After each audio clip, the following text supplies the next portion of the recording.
Good morning, good afternoon, good evening, wherever you are in the world. Welcome to this Go Mode Podcast Mentor Tournament 2020 Master Sword Bracket match here on the Go Mode Podcast. This Twitch channel, we have Grimlegend, the number 8 seed, being mentored by Shareen, and Yardo, the number 9 seed, being mentored by Nabs. And I'm Professor Renderer. Joining me in the commentary booth is fredAKAderf. How are you doing today? Hey, I'm doing great. I'm ready for a great matchup here. And I think it's an 8 seed versus a 9 seed, so they're very closely ranked. And it should be a great matchup.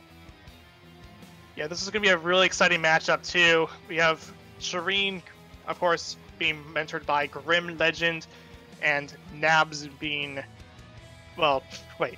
Grimlegend being mentored by Shareen, and then Yardo being mentored by Nabs, like I had mentioned previously. I don't know, I got the two flipped around, but we are doing open mode, as this is the first round of the Master Sword bracket. Yeah, open mode. Do they prefer the Dirty Uncle route? Do they start in the Sanctuary? Some sort of combination of the two?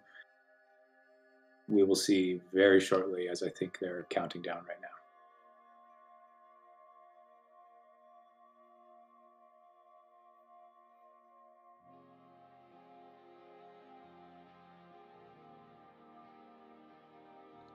And with that, the match is now live. Grim is heading towards the Link's house, getting 300 rupees, and looking like Grim wants to do the Uncle starts. Yeah, it's a pretty good one. You get a tree pull. You can see what the prize packs are pretty quickly for the guards, at least, for those enemy drops. And maybe if you get a weapon or something, you can defeat lots of enemies. You can go into the front of escape. So here is the Uncle play for Grimlegend. We'll see if we can get Yardo going pretty soon. Uncle has us a Moon Pearl. Well, that's great. You can't get too far in the game without that. Oh, for sure. You have to get that Moon Pearl anyway to get anywhere close to finishing this game anyway.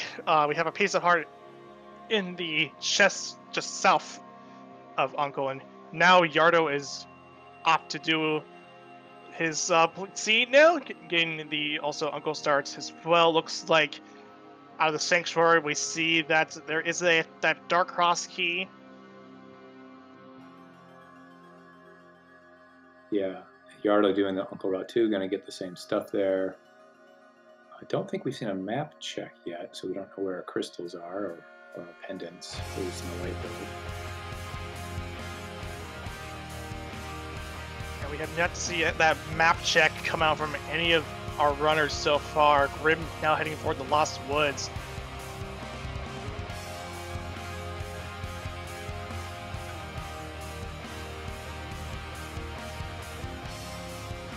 We're on that mushroom spot. We have 20 rupees.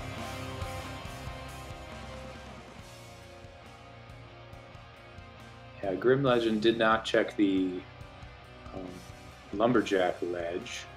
It's usually something I like to put off until at least I have the boots, because I know it's not technically going to be in logic until I get those boots. I usually like to go for it, just check out that lumberjack ledge as soon as possible when it's like get to my Sanctuary and start doing those checks before making my way over towards Lost Woods, just to get it out of the way and just see whether or not I have that need to kill Aga for a specific item or not. Say if I don't check it, I'm very stressed out until I do. It is nice to sometimes check it and just have peace of mind that you know what it is. Oh, we got a first sword there from Grimlegend in the back of the tavern. And gonna buy some bombs because no bomb drops along the way, but we have enough rupees to buy some bombs, and we can do the 2 bombable areas at the top of Kakariko.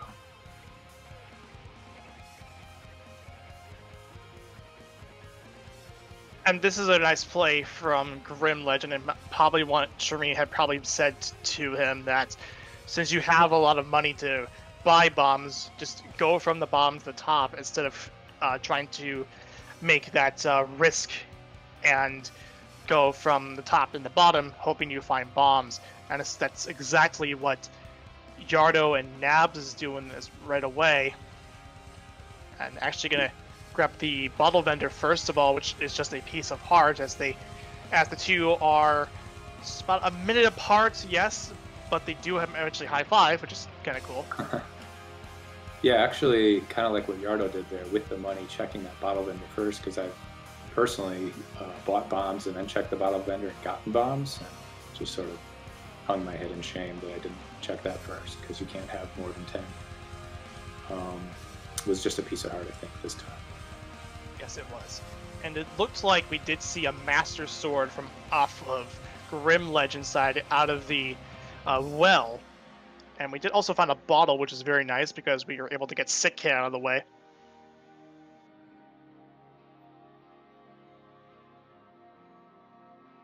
Yeah, we'll have to check that on our way out.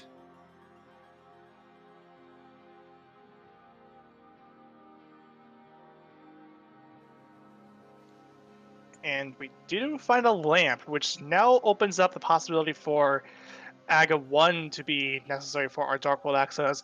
And in tandem with that hook shot that we also found in the in Blind's Hut, there's a slight possibility we might have to go and do AGA, because we have a number of things that we could do if we choose to kill AGA 1 right now. Well, I mean, we can head over to the village of Outcast once we get either a glove or a hammer, but we can also head over towards Pod. We can we can check out the Pyramid Ledge item, and as far as I'm aware, we can't really do catfish without that glove. Yeah, there's 3 ways to get to the catfish. You need a glove, a hammer, or the flippers, actually, which is very rare. And pretty uncommon, but right now the runners have everything they need to complete the AGA Tower and beat AGA. And because we got that early Moon Pearl, be in the Dark World, start killing enemies there. I don't think anyone's going to go for that play right now, being about 5 minutes into the seed, but it's definitely going to be weighing on their mind. We don't have anything else to get to Dark World. We don't have a glove, we don't have a hammer. I'd be hoping and praying that one of those shows up if I was with these runners.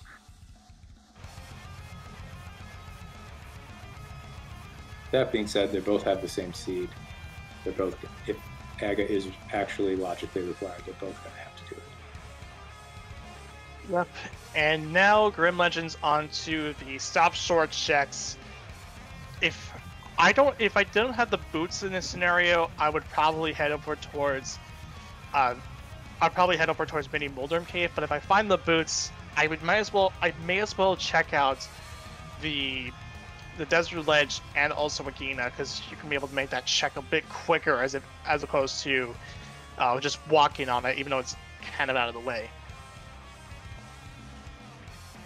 Yeah, and they do have the Moon Pearl, so if you get the well, I'm going to stop myself right there because we got a mirror that's doesn't really open up anything right now. But like you were saying, with those boots, kind of is enticing to run over to the Ice Rod Cave, and you can set up a water walk and run over towards the Zora area. But with that Moon Pearl, going to Zora is almost just as much of a treasure trove, because there'll be 3 items you can get and 4 items, a 4th item you can see.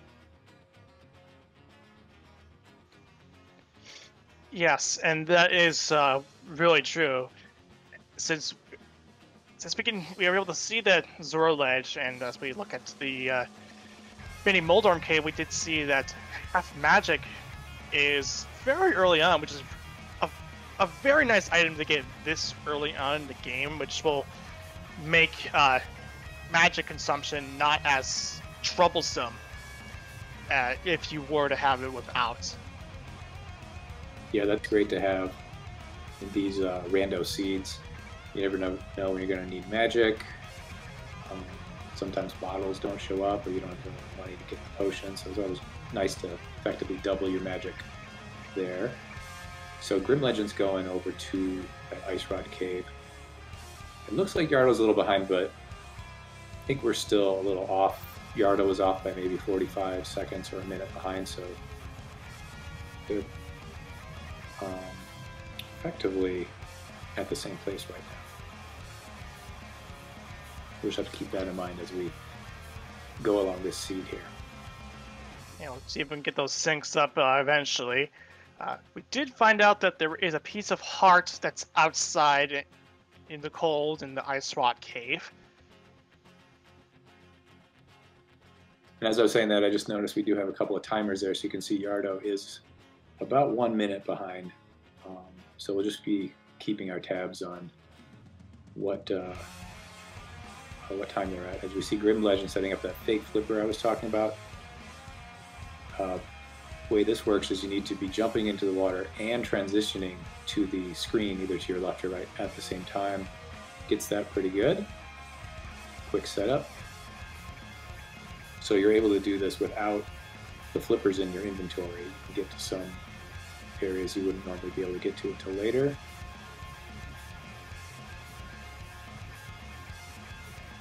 Yeah, and I tend to do sword buffers for that particular trick, because that way I'm able to just edge myself over towards that screen transition, jump down, and get the fake flipper going. There is also a caveat to it, which is if you were to take a def or take a hit on anything while that screen transition is going on, it counts as a one-hit KO.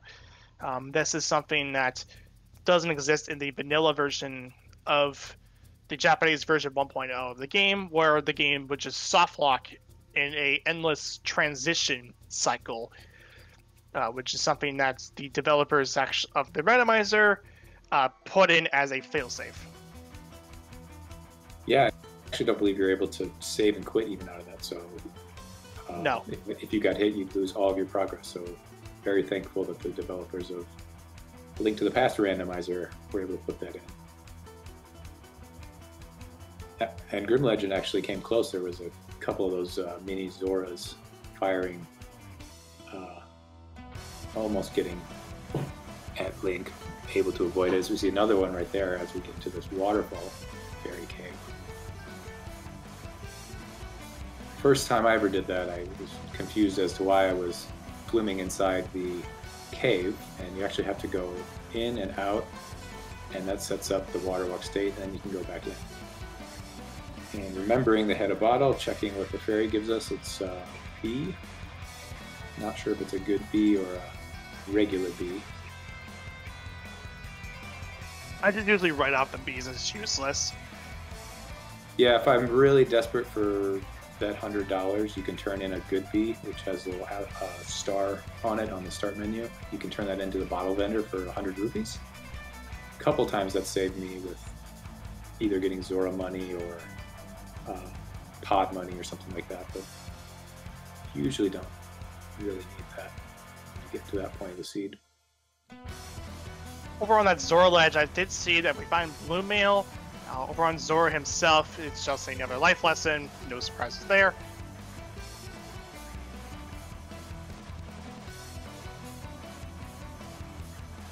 Yeah, so that was that fourth check that you can kind of peek at.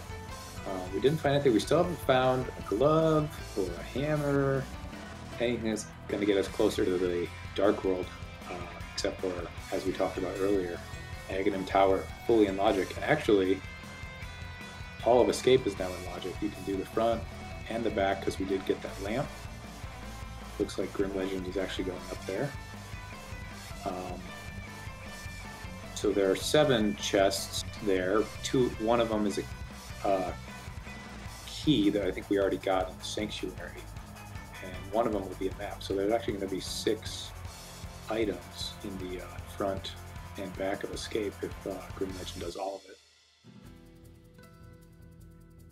And given the loadouts, I would not be surprised if Grim does all of Escape front and back. And Yardo is actually going to take this Escape not to the front, but we're going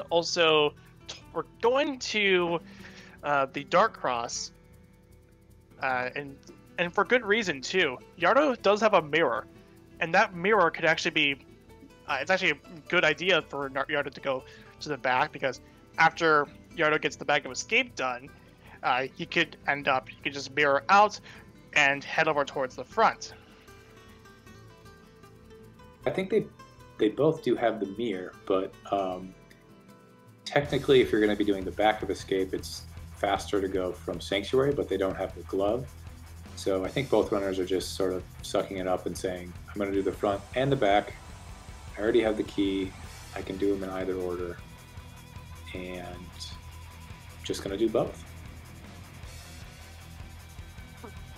Because of the fact that we don't have those gloves, that ends up being the situation where, like you had mentioned, Fred, you have to just either pick and choose which one you want to do first. Either you want to do Dark Cross first, or you do the front first. And as far as everyone, so there is nothing to note on the back of Escape, which means that the map is going to end up in the front. Grimlegend already picked up the map. It was the first or the second chest. Let's see if the last one is more rubies. Yeah, so there's nothing here. I think they're both going to retrace each other's steps in a way.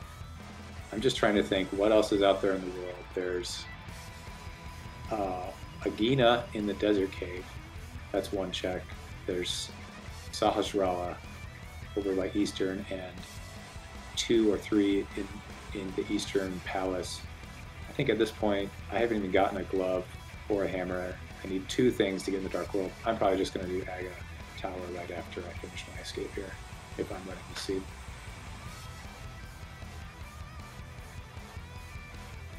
And your only options there after getting Aga down is just you're forced to head into Pod after doing your check of the Pyramid Ledge, because you don't have a whole lot to really do if you don't have a glove or hammer or mitts. No. Glove, hammer, and flippers. Yeah. I think another thing to consider here is you do have the mirror. When you get into the Dark World, if you choose to go over to Pod, you can mirror over and take care of some of those Eastern area checks as well.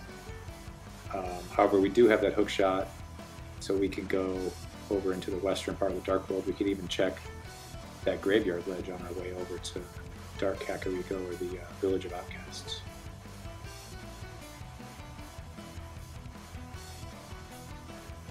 So Yardo now... Go ahead. Yardo coming out a little bit ahead of Grimlegend, even with the async times here being about 30 seconds now behind on our stream.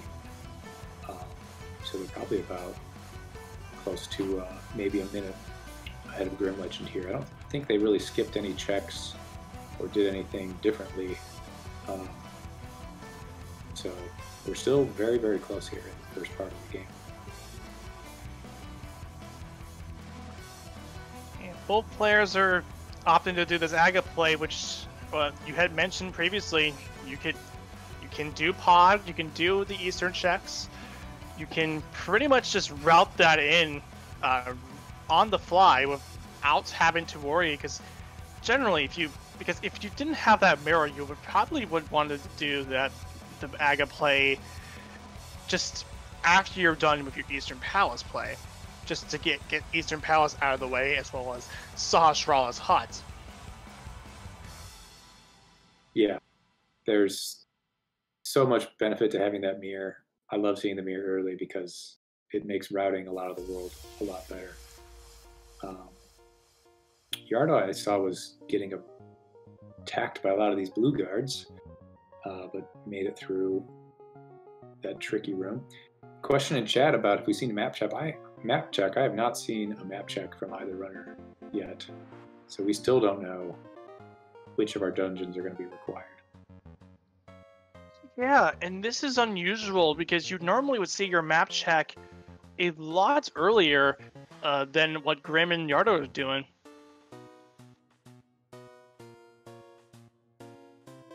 Generally, I map check as soon as I get the seed up and going. As soon as I get out of I get out of Link's house or Sanctuary or whatever I choose to do it.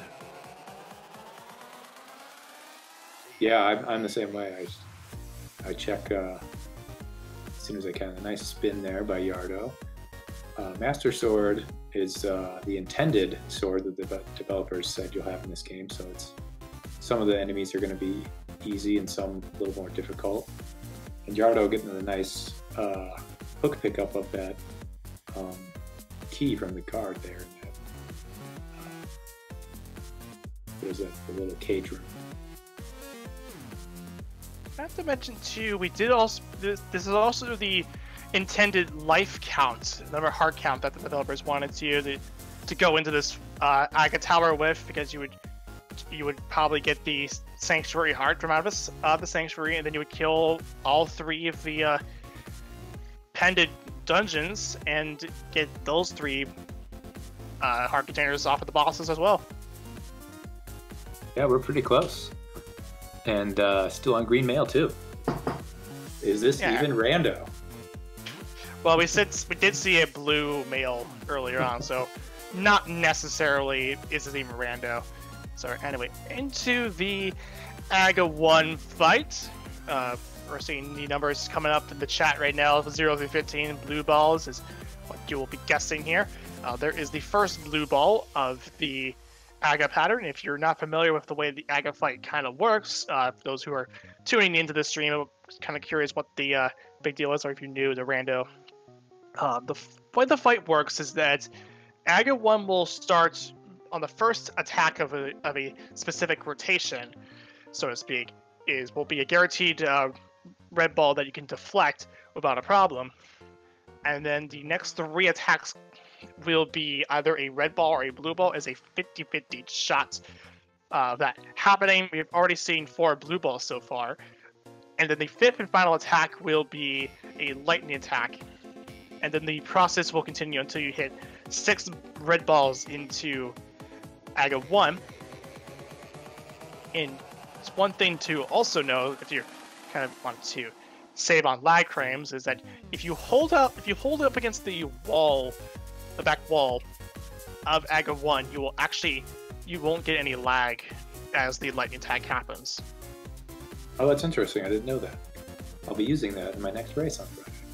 Or hopefully won't be getting Aga, but I'll do that the next time I get there. Here's our map check. There's the Dark World map check. Okay, all 3 of the pendants are here in the Dark World, so we know all 3 of the crystals are Light World. We got 1 of the 5-6 crystals here, so that means 1 is going to be in the Light World as well.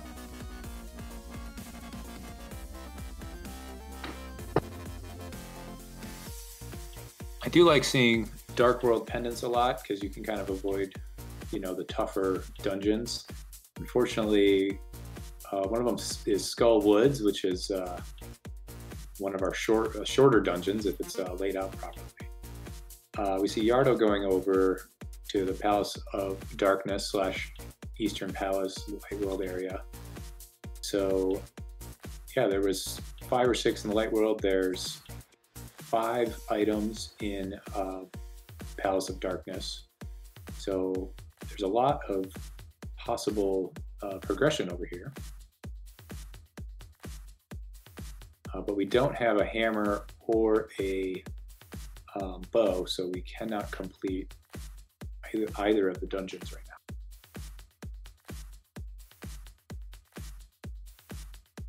So for Sahasrah's Hut, we do find a red boomerang, a shovel, and another heart container. So the dig spot is now open for Yardo and eventually Grimlegend, as Grim is heading towards that general direction right now. Yeah, they've pretty much been following each other's footsteps, jockeying back and forth for the lead at this point, even though we're still basically on lap 1. I notice our sync has gotten a little bit closer. We're only about 10-15 behind, which is great to see. Looks like Grimlegend getting a little lost in the maze. Guess they didn't check Saha's closet yet, so they're going to lose Kiki But that's fine. Kiki will be there when they come back to the Dark World. And there's also the remnants of the original dialogue that would have happened if you got hit by the if you got hit by an enemy with Kiki saying no, we should play by rails. Bye. If you were to mirror out, I've never thought I'd see that message again, even in version 31. I've gotten it a few times. The Palace of Darkness is not bow locked, which was good because I don't think either runner actually had a potion. They had a bee in their bottle. So we did get the key in the basement. We'll be able to continue forward and get some more checks. And given the direction of the seeds so far, I believe there was, if Pod would have been bow locked, it probably would have meant that Eastern may have had a bow at some point, if I'm not mistaken.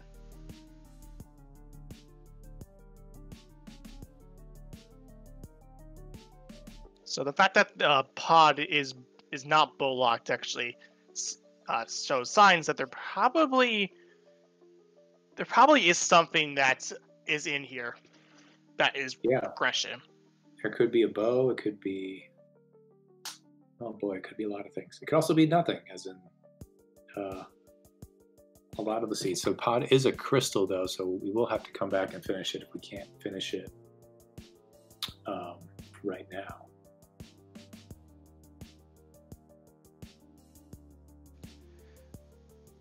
To answer a question in the chat, to the best of my ability, is that given the checks so far that we've seen, and we probably have, and that the possibility that it was an Agaseed this early on, I believe they had not done Agina's Cave because of it being quite a far ways, but I can imagine that Grim and Shareen had pretty much wrote it off as like probably nothing of Wharf, as well as Yardo and Nabs. And there's also the first, if we know that if Pod is bow locked, obviously, then there is a small key in the first chest that tells you that it is not bow locked. Yeah, I think what I meant to say was the front of Pod is not bow locked. And not the entire dungeon. What was there is the hammer, French vanilla hammer inside Palace of Darkness. And that's clear signs to me that Aga was necessary to complete the seed. Yeah, the only way Aga would not have been required is if we can find both of the gloves in some of those light world areas that were already open to us, including even the shovel spot, because that was at Saha. If I find that hammer in Pod, I'm going to feel pretty good. Feel like I'm got a slight lead in this race. Obviously, they don't know where each other is at, but they're both going to feel pretty good. It's also going to be good for when they go to other parts of the world, go to some other dungeons that are also required to have the hammer to beat, including Ice Palace, which is one of our 5-6 crystals, one of the red crystals.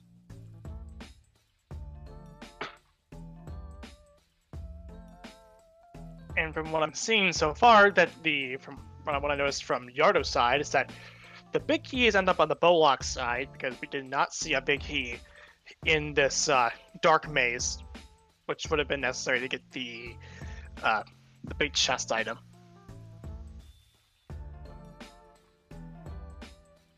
All the items out of there, I sadly was not counting, but I feel like there was only one item in the front, so there's probably one more in the back.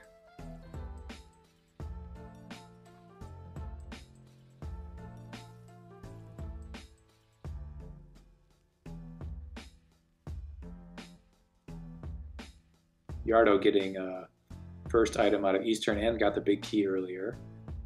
Hopefully we can get our next 2 items in these next 2 chests and we won't have to do the long walk all the way around or leave anything behind. Grimlegend not going into Eastern and instead using that newly found hammer and going south down towards the Hype Cave area. So our first real divergence here in this seed.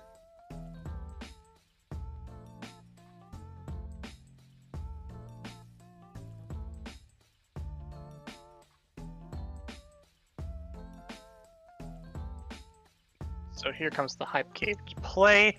There's a Cane of Samaria in the Hype Cave. That is a nice pickup, as well as the Ice Rod. Ice Rod, all right. That's going to be required in this seed. That's a really good Hype Cave. Yeah.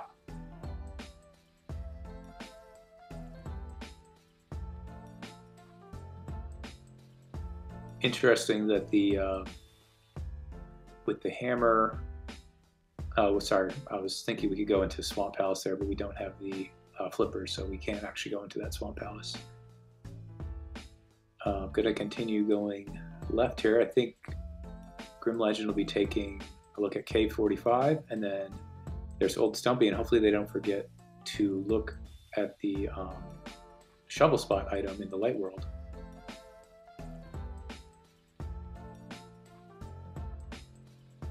Because Yardo finds nothing in Eastern Palace. Grimlegend getting their third sword.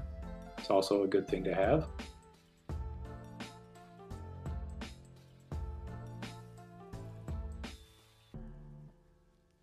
And Grim now heading for that Stumpy play, like you had, that Stumpy check like you mentioned.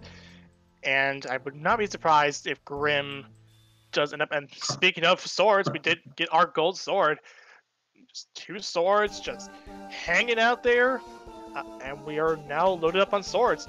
And the flippers show up. Oh, that is a nice pickup. Wow, that was a lot of progression right there. Well, I guess the flippers are progression. The swords are just really nice to have. But now that we do have those flippers, we can go into Green Pendant Swamp and fully beat it. I don't think either runner wants to do that right away. So it looks like Yardo just went to the Light World to get those flippers and didn't access the area by Dark World. Going to be missing out on those 2 swords for a while, but when they go back there, they'll be happy to get them. And now going back up, probably go into the Dark World and use the hook shot to go to North and West Dark World.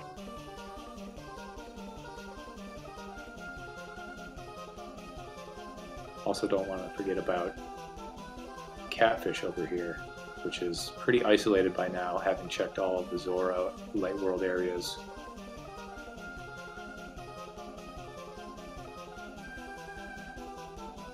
And especially now, it looks like Yardo is actually wanting to head towards the village of Outcasts over the Catfish play. Or towards the village of Outcasts area, and looking like I'm going to go for the Graveyard Ledge first and foremost before heading over towards that Village of Outcast area. Yeah, this area is a little bit tricky without the boots or the Titan's Mitts, which lets you pick up those dark rocks. Kind of got to know there's only one way you can get in, as opposed to the when you have more items, there's a couple different ways you can go, but it's very rare to be coming over here with this sort of limited inventory. This is one I used to always walk by as well when I would access the Dark World from this route. So good on Yardo and Nabs, remember to check it. Grimlegend is heading towards Green Pendant Swamp Palace. Yeah, I mean there's 6 items in Swamp. The green, if you beat the Green Pendant, you can turn that in to Saha, get another. So really there's 7 items in this area. I mean, the other option, you can full clear Thieves Town, that's also a pendant, but it's only 4 items, so maybe just making a numbers play here. And CJ in our chat is actually pointing this out as well. Swamp alone, with the Green Pendant in hand, is equal to the number of items that the Village of Outcasts give out, with 3 items in the outside of Village of Outcasts and another 4 in Thieves Town.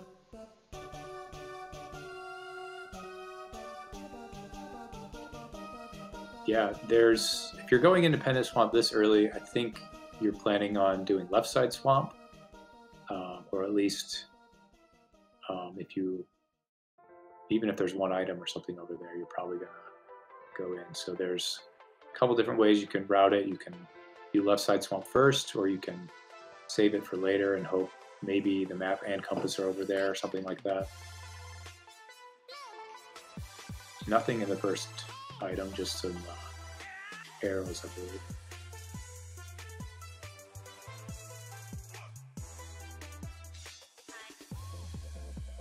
But we've got boots over on Yardo's side. Out of the village of outcasts, no less. So that's pretty handy. You can speed around a lot. I was going to say earlier, probably saving catfish for later when you get boots or something like that that can make you get over there faster. And now they do, so when they decide to go to catfish, it really won't be as difficult a choice, or won't feel as long.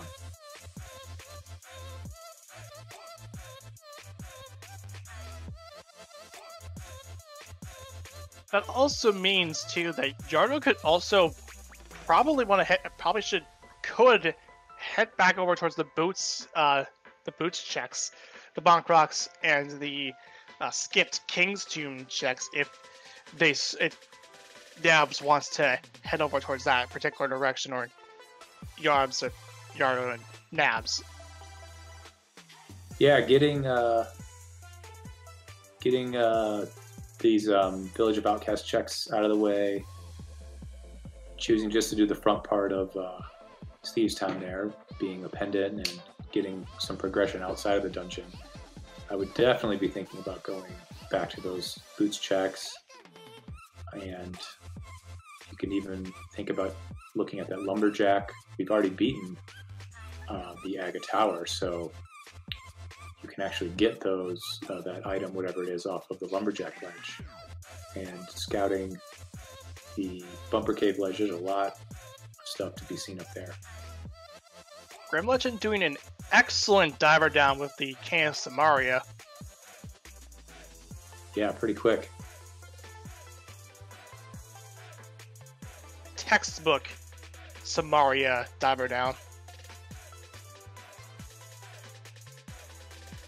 Yardo actually going south, maybe because they just got the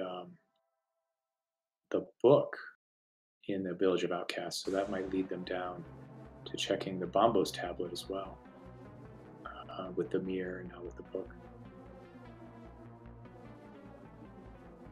Not sure if they were planning on going south the whole time, or that book just sort of said, let's go over there.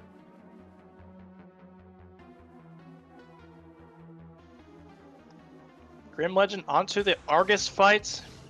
With the gold sword in hand, this is pretty much a cakewalk. Yeah. And Yardo's going to have, if they end up here, it's sort of the same loadout, because they're going to be getting their 2 swords here, I would have to imagine. There's Yardo's tempered sword. And we'll soon get the gold sword to add on top of it.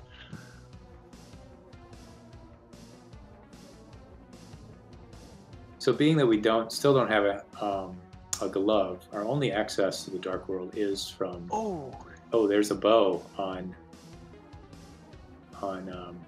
Malpilus's boss there. So there's a couple more dungeons we can now fully complete over at Eastern and Pod. Have to imagine they're going there quickly. Kind of ironic they did the green pendant there. Sort of a way to go back and check that Saha item, and now they're going to be able to route that in with the dungeons. And first they're going to go back into Swamp to get the 2 items that they left behind. This makes sense. I mean, you've committed to doing this pendant dungeon. It's faster to do it now than to have to come back here later and last location something.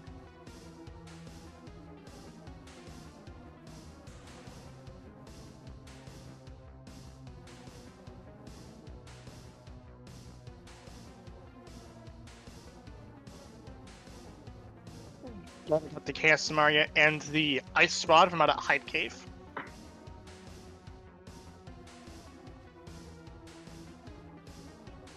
Yeah, so we'll see if Yardo gets a chance to show off some diver down technique, either with that red cane, the cane of Samaria, or the bomb setup when they find their way into swamp, if they do.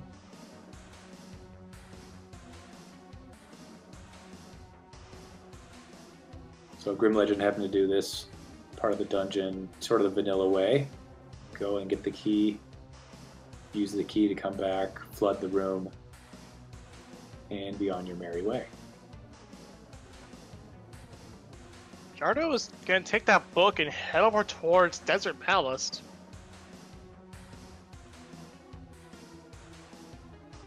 Yeah, I guess that's fully completable, right? Oh no, sorry, we don't have the myth still. That's something I always forget when I'm going to this dungeon. You need the mitts to beat it.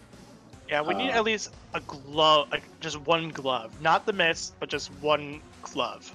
That's true. Because the mitts is just overkill. So there's 2 items, plus the one on the ledge outside of the dungeon. I don't know if we saw that one yet. But getting the boots means you'll be able to get all 5 things out of the front, be they the keys or items or dungeon trash.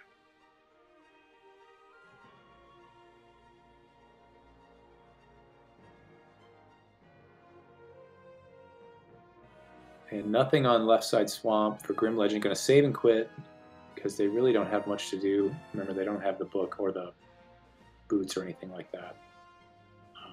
Probably going right back to that eastern pod area. Interesting thing about when you have defeated Aghanim and you have the mirror in your inventory, when you save and quit from the Dark World, you go on top of the pyramid. So not having to use the portal or anything, just starting off in the Dark World. Yeah, and that can be used in a lot of routing situations if you want to make checks like the Eastern play a lot quicker, or if you're playing a fast standing seed, you can mirror save and quit. You'll play on top of the pyramid, and you can fall into Ganon really quickly. Looks like Yardo not remembering he needed the gloves.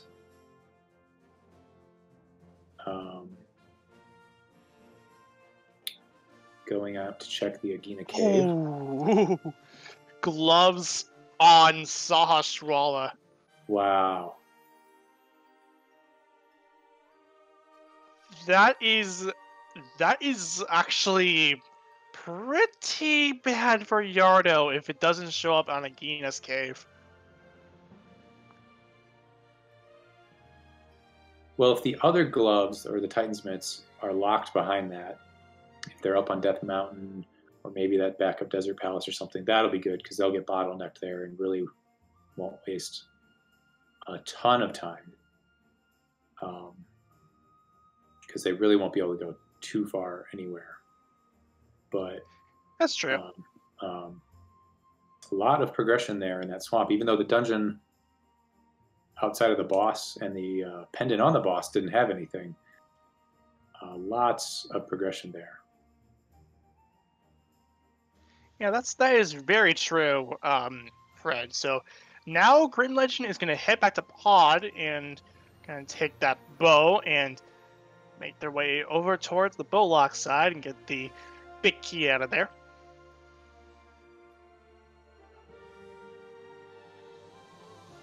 And I guess we've actually run out of all of the Light World checks, so Aga was required as we fully expected. A lucky fairy from over on Grimlegend's side. You're now going to check out the Lumberjack Ledge blind, of course, because both players did not see this. And just 10 arrows for killing Aga 1.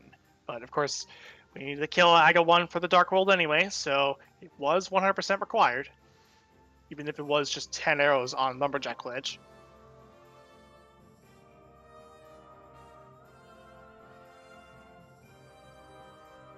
So Grimlegend got their big key. Looks like they're going to go straight back to the boss. Nope, going down.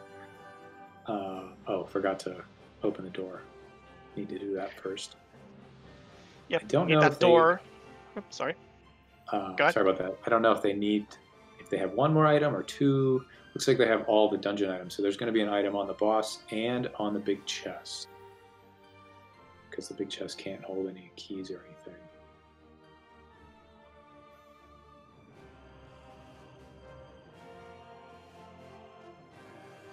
So they may gamble that the big chest has nothing. They may check it just to be safe and thorough. I mean, they've gone into only a couple dungeons, but they've left all that Dark World, Northern Dark World, and Village of Outcasts and stuff untouched. So they may feel like they should go over there instead of spending some time to check one item. But we'll see what they do. But first I have to take care of King Helmasaur. Did Yardo not check the tablet here, this Bombo's tablet? I guess they did not. It's still in one piece.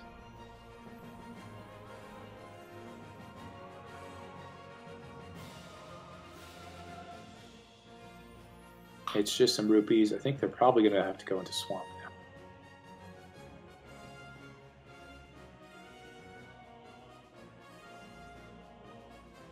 And this looks like to be that Swamp play right now from Yardo. So they're going to get the goodies from off of Swamp Palace and also get the glow from off of Sashrolla once they end up finishing it, as Grimlegend ends up running the Helmasaur King. 17 hits with the hammer and a couple of swipes with this gold sword. And the King Helma is down.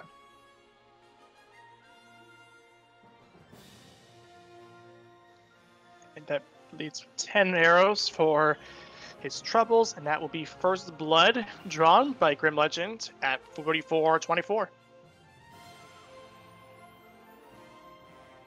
Yeah, hard to believe that's our first crystal, but it is. Just a slow seed, not giving you a lot of progression early and making you go kind of everywhere before you can knock out that first of 7 crystals.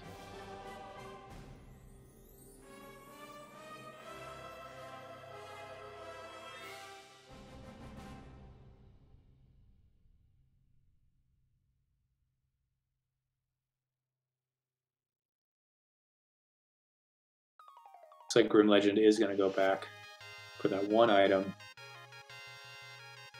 before they mirror out and mirror into Eastern Palace. Which we know is a crystal. We don't know if it's a red crystal or a regular crystal. But we know we do have to beat Eastern Palace in this seed. That is true. Grimlegend, I won't put this against Grimlegend or anything, but a hammer unit would also be a lot quicker. But again, I wouldn't put this against Grimlegend or Yardo, which is just another set of 10 arrows from out of that big chest. Hammer Yump would be faster. It is a little tough, and the clock is running as the bridge is falling for below your feet. It's a little different from some of the other double pixel perfect tricks where you kind of have all the time in the world as long as you don't get knocked or die or anything like that. But they got the check. Palace of Darkness is crossed off. They don't have to come back.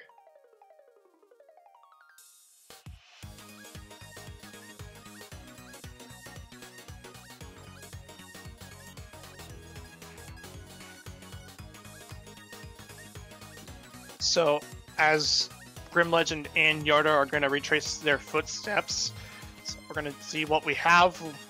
What's going on right now? So, we now have access to the mountain, the entirety of the Light Death Mountain, as well as Tower of Hera. We have the Ether Tablet open.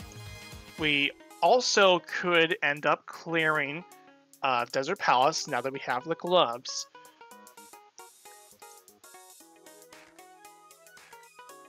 Yeah, there's kind of a lot of varying paths here that both of our runners can take when they find the progression that each other has found already. If you were Sure. playing the Siege, what would you be doing in this scenario if you were to, after you do these checks? I mean, your focus is always finding and beating the crystal dungeons. The fact that Desert Palace is a crystal might go back there. I actually don't remember if Yardo found both the items there or not. But I always also like going up Death Mountain. There's so many checks up there that you can find in a very short amount of time. Finding that glove, I would probably go up the mountain and hope that maybe I can finish Desert Palace later when I find the flute and Titan's mitts and kind of loop it in with the Misery Mire checks. Yeah, I agree with the latter of the choices, Fred. I think going up the mountain is a lot favorable than going to Desert Palace. And that's because there's so many checks that you can really do on that mountain. You have another crystal that you can clear in the form of Tower of Hera. And after that's done, I would imagine you would end up going to Desert Palace if you don't find anything, where you'll find some progression that way. And I should mention this too. Yardo did also a good Samaria diver down. Well done for him. Yeah, I believe they did both of them. They checked the left side swamp first. There is nothing in this dungeon except for that bow, so they were always going to be full clearing it based on what we know. And I think getting that bow, they're going to go right back over to Pod and Eastern. They already did check all of the 5 front chests in Eastern, so it'll be a little bit quicker. I think Grimlegend, when they're done here, will probably go up that Death Mountain because they don't have the boots, so they're definitely going to want to hold off on Desert Palace.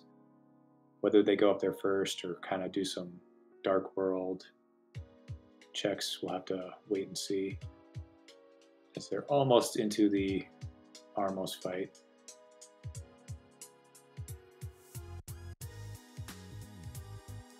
Almost getting the quick or 1 cycle kill on the red, I don't even know their name, sorry. Igors. Igors, yes. I think I did know that, I just forgot. Grimlegend setting up for that quick kill. I think was a little too slow there and got hit by that Armos side just passing by, but should be able to clean this up soon. 3 more to the red Armos, and all done.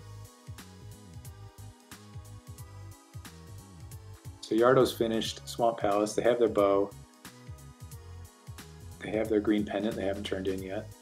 Looks like they're gonna be doing that soon.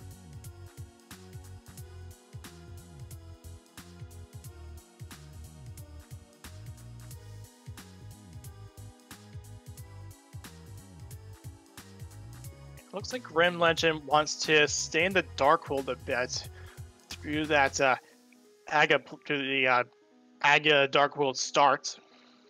Yeah, interesting how they intentionally took that portal before saving quitting, so we could start on the pyramid. Means they're probably going to be checking either Catfish or definitely the Graveyard Ledge before they make their way up the mountain. They could also get the blue mail that was left alone over on the Zora Ledge, and there is the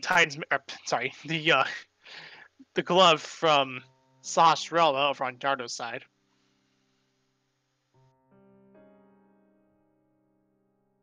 Yeah, and go ahead. I like this knowledge from. I love the knowledge from. I love this knowledge from Grimlegend. He knows that there's a shop there, and he decides to buy a red potion because he's down on 2-3 hearts, and wants to keep a hold of it just in case, because he actually let go of the bee that he had from the Waterfall of Wishing Fairy, and decided to buy a potion there, which is a nice little decision from that maybe Shareen may have told him, hey, there's a shop there. I think it'd be best if you bought a red potion there as you're going over towards the catfish play. Yeah, that's really smart. If you just need a red, you don't need to mirror over to the potion shop. You can just pop in. Oh, a flute on catfish. Wow.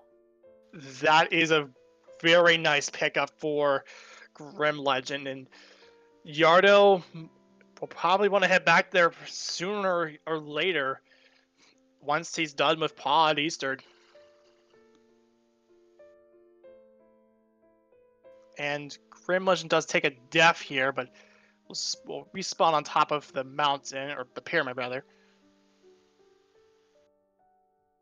Yeah, that flute, I would think, would take them right over to activate it. And I was thinking, since they're in the dark world, maybe they'll end up finding their boots, do some of those dark Kakariko checks, but unfortunately died, so they're going to be going in the light world.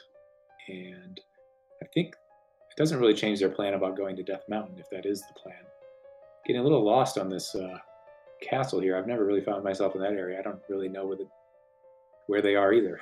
I know there's a drop down, I think, on the other side it must be, since it's not on that side. But yeah, starting at the sanctuary, not bad. Not really something to sweat about as far as time loss or anything.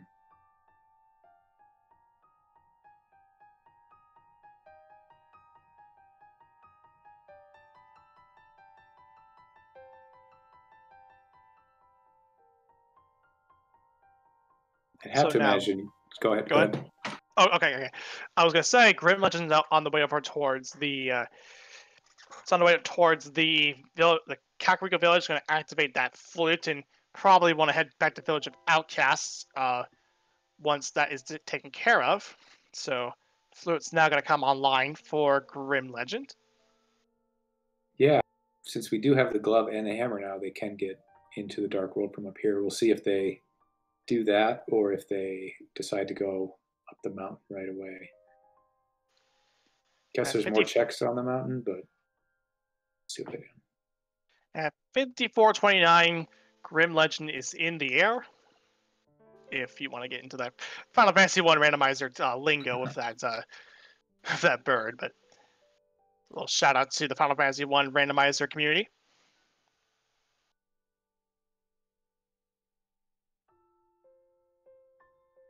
All right, looks like they are going to be going into the dark world. Got to go from the top route with the hammer peg and the light rock, the gray rock. So we know they're going to be getting their boots very soon. What else do we need? We definitely need a fire rod to beat Turtle Rock. We need a medallion of some sort to get into Turtle Rock and Misery Mire. Still looking for a little bit of progression here. We're going to need those Titan's mitts to lift the dark rocks.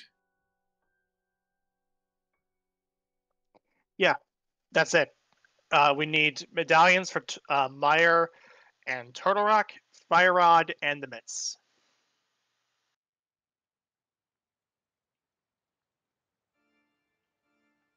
And to answer a question in the chat, the flute ended up being on the catfish, and that is something that Yardo might want to head back, and Yardo is actually going to attempt a hammer jump. Didn't get the first time. And like you had mentioned before, Fred, this is a double pixel perfect lineup that is very tricky, and it's something that you might want to learn if you're ever trying to learn that particular trick and doesn't get it a second time. Will he continue on afterwards, or will he continue to do it? Looks like Yardo wants to keep cracking at it.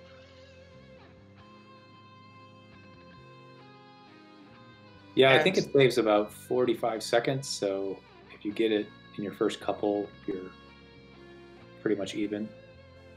And looks like they got it. Excellent job from Yardo.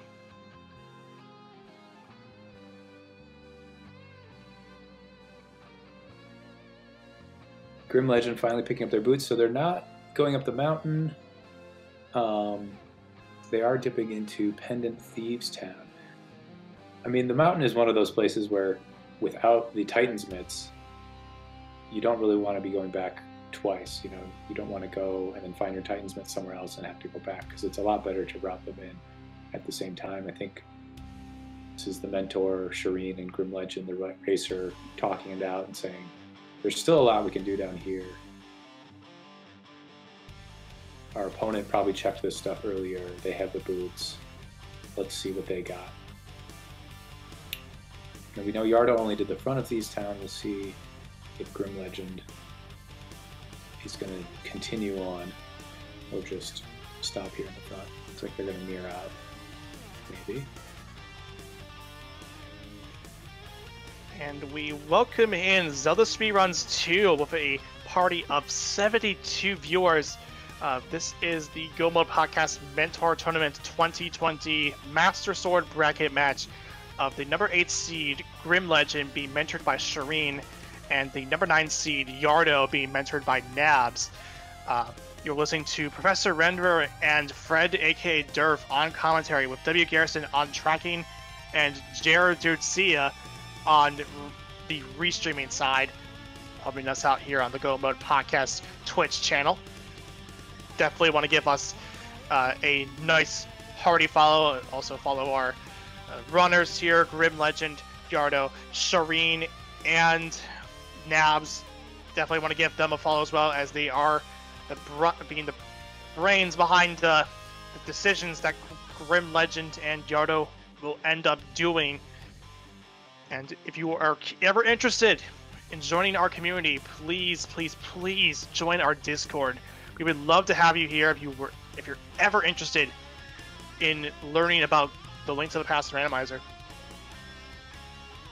Yeah, it's a great podcast. I've learned a lot by listening to the episodes, and you know, I'm a racer in this tournament, and really wouldn't be here without listening to that and being inspired by some of the tips and tricks that they've given out. Yardo's finished Eastern Palace. Runners are almost neck and neck. There's a couple of checks that either have done that really haven't paid out, but they're pretty close as far as inventory and things like that. I guess, sorry, Grimlegend does have the flute, which Yardo does not.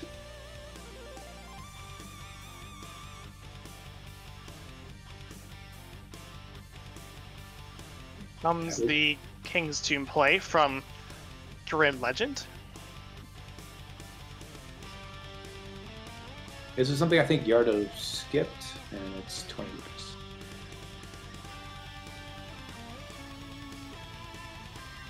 We do know is that Eastern Palace is not one of the 5-6 crystals based on the menu that was shown here, and Grimlegend is opting to head into Desert Palace first, while Yardo was going up the mountain.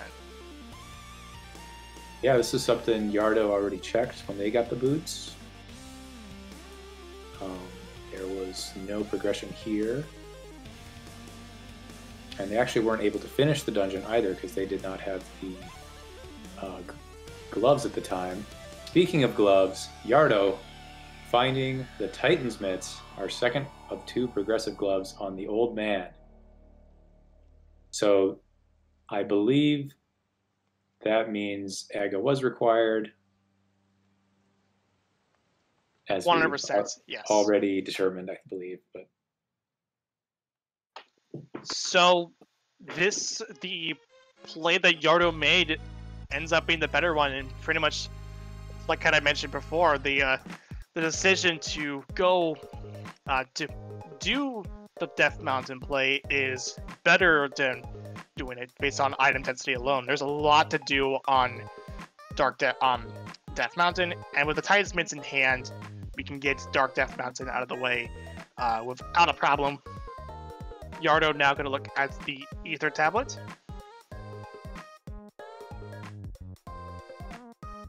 yeah, I was saying earlier, it's always better to be on the mountain with the mirror and the Titan's Mitts. How about putting the Titan's Mitts right on the mountain for you?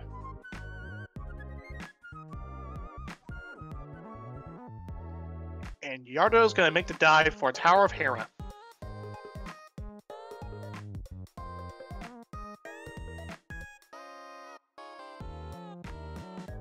And there's our first item. That is the just 50 rupees there. Yeah, we know Tower of Hera is a crystal. We don't know if it's one of our red 5-6 crystals or not. But we do have to beat this, and we can right now. See if we get a little Herapod action here. There's a few ways to set this up. I think everybody kind of has their favorite one, or one that they know they can do when you're in a race setting.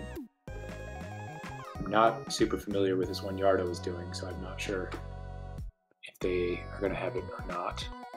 This is the koi setup, which happens to be the which Yardo does get. This is the setup that koi taught, which is set up a bomb in a certain position on that, like next to the pot, then line yourself up near the top of it, get bombed into the into a pixel into the pot, dash turn to the right, and then hope you actually got it. Yeah, that one does involve the dash turn, which means you have to hit the dash A button and turn to the right at the same time to make sure you're set up correctly for the hook shot into the other side of the pot. This game is not broken at all. Clearly. Clearly not broken. Nothing to see here, people. This game is running as intended it's supposed to be. Getting nice 2 slashes with that gold sword on Moldorm. Tower of Hera. Blink and you'll miss it. It's over.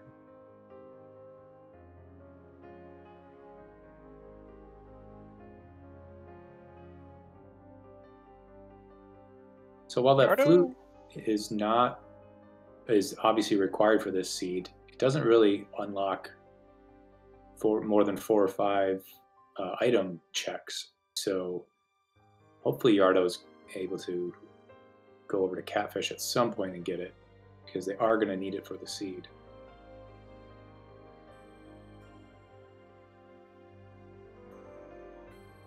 And it looks like Desert Palace ends up being the other 5-6 crystal, as Yardo, as Tower of Hera's crystal is actually a blue crystal.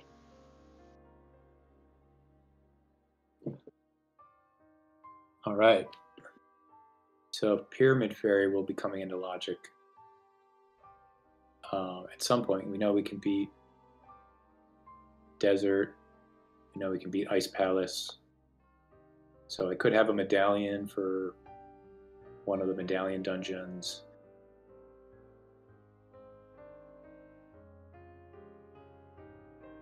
You could also have a fire rod.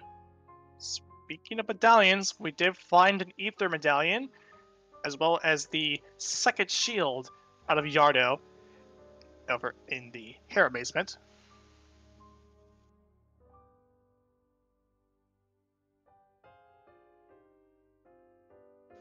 So what Grimlegend did is actually it's going to start in the in Dark Death Mountain, and then of course get the Paradox Cave, which happened to be where that ether medallion showed up. And there is the other mail.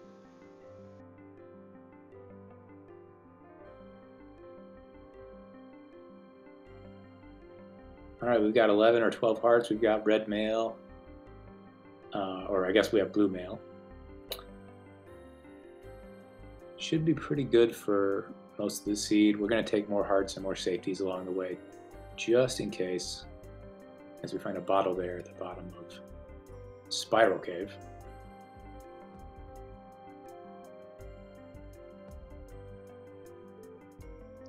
Grim now heading over towards Super Bunny Cave.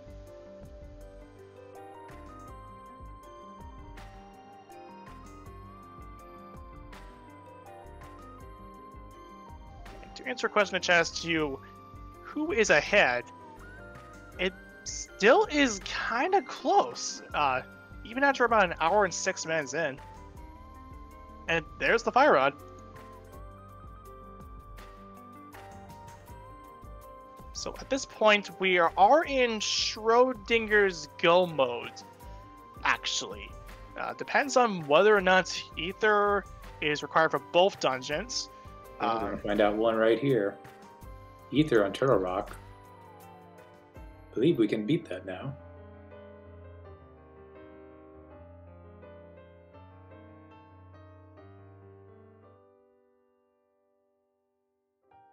So there's the first medallion dungeon that we can clear. We probably want to put that off until a little later on in the seed, until at least we know that Meyer is another. It's also Ether medallion, in case that happens to be the case. We did find a bug net in the Hookshot Cave, and that's safety to have. Yeah, it's nice to pick up some fairies along the way to put in your bottles. So, Grimlegend having the flute, having medallion here, as you said, Schrodinger's go mode. You don't know what the medallion is. Looks like they're going to go check what the medallion is on Misery Meyer, so they know if they're in go mode or not. And there's the fire rod for Yardo that will also put it in Schrodinger's go mode. And actually going to head over towards Meyer right away. So everybody says we are in go mode. Yeah, Grimlegend in go mode about a minute ago when they got that medallion. Yardo still needs to go and get the flute from the catfish, so they will be checking a lot of stuff before they get there. However, they have done one more dungeon over Grimlegend because they completed Tower of Hera, which Grimlegend has not yet. But knowing that they're in go mode, they're probably going to save that one for very last, right before Ganon's Tower. And this was a really good route from Grimlegend, almost like pretty much a god route in this regard, as CJ points out in the chat. And Yardo is actually going to go and do Turtle Rock first. Yeah, Turtle Rock is, I mean, a tad bit slower when you're in go mode, and it's not too bad to check some of the chests along the way. So they might be thinking they're going to find their flute and become in go mode here, or at least Schrodinger's go mode in their mind. I don't mind it. It's their last check on the mountain. I think maybe they have Spike Cave after this. They're going to finish it out just in case they don't need anything else. So Yardo, of course, we know that this isn't Turtle Rock is not going to be where the flute is. Yardo, it has to head over towards the catfish in order to get that flute. And this is probably there's a lot to do when you have the Titans already, and not to mention too, Grimlegend finding out that this is a Godmire for it, and so continuing that speedy pace here. That's great. A Godmire when you want it to be. But yeah, Yardo has a lot of dungeons they can clear, a lot of overworld checks to clear looking for that flute. We know where it is, but they're probably going to go into Ice Palace, get all 3 checks there. They can beat Desert Palace and open up that Pyramid Fairy.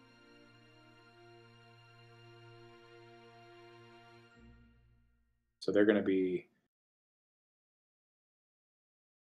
a little bit searching for that for a little while.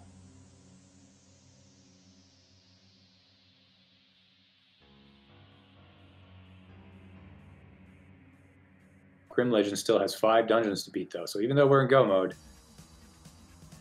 we're going to be here for a while. There's a lot of execution to take place. There's some bosses. We've got Gold Sword though, not too much going to be standing in either runner's way at this point. Not at all. And I could see the route right away from Grimlegend. I can see after doing Meyer, you could end up doing. You could either do. You're gonna probably do Desert Palace first after you're done with Meyer. Then you're gonna do.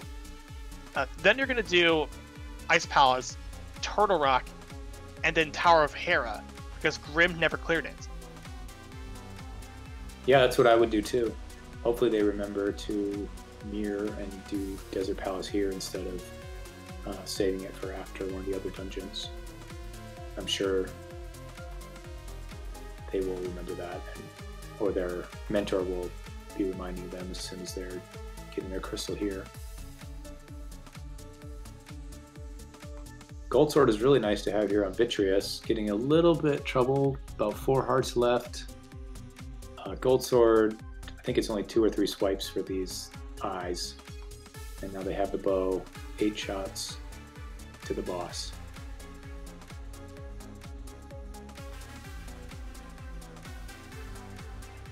Good fight for Grimlegend, and that now takes care of Vitreous. That is going to be the next crystal for Grimlegend.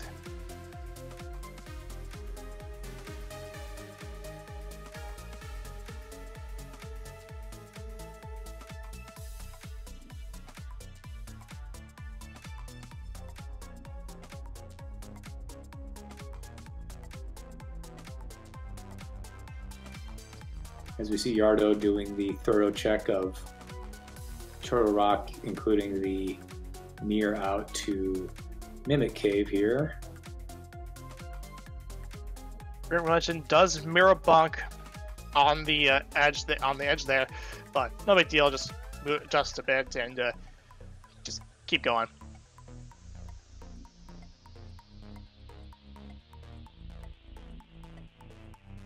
Here's the Desert Palace play, of course.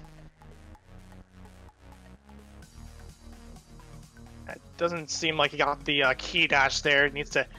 Wanted to move a bit.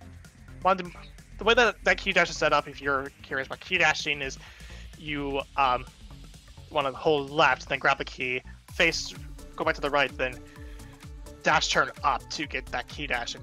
Because as key dashing needs to be at multiples of 4 pixels away from where the door is, because when you're dashing, you move 4 pixels. Yeah, I think in that room, I think in that room, well, you have to be lined up with the very bottom of the wall. Yes. And dash up. Yes, that's exactly what I'm describing here. You got to line up at the very bottom of the wall, and then dash turn up to get that key dash. It's one of the most earliest key dashes that you'll want to learn if you're doing the NMG routes, and even if you're just starting out at Rando, it's a key dash you want to learn if you want to get better times. Yeah, I think it's one of the first ones I learned too. I watched a race, I said, how'd they do that? And I think the commentators told me. And there's another blink and you miss it. Desert Palace is down for Grimlegend, so now they only have 3 remaining crystal dungeons. Yardo going to grab the safety door in the laser bridge.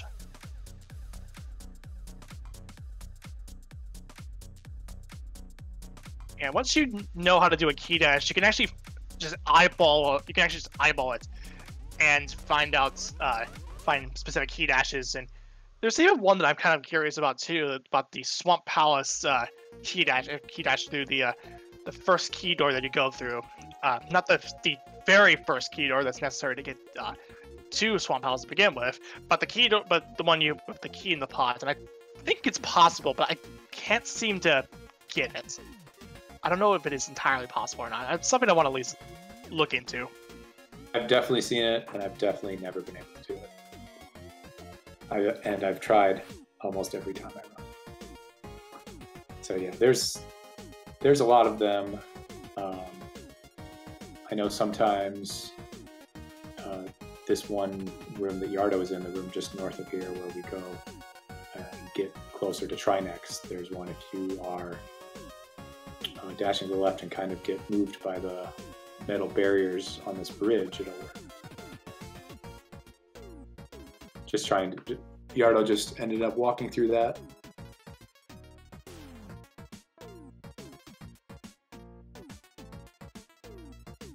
Nice Samaria dash through that room for the final ride over to the Trinex fight. Yeah, that's always a fun one. And saves a lot more time than our little key dashes do too. So Grimlegend is going to be doing some new tech here called the Icebreaker. They are in go mode, so they know they're going directly to the boss. I believe they flipped the switch in the room before, which sets up the dungeon for later. They're going to go into this door here, 1 pixel, put down a Samaria block.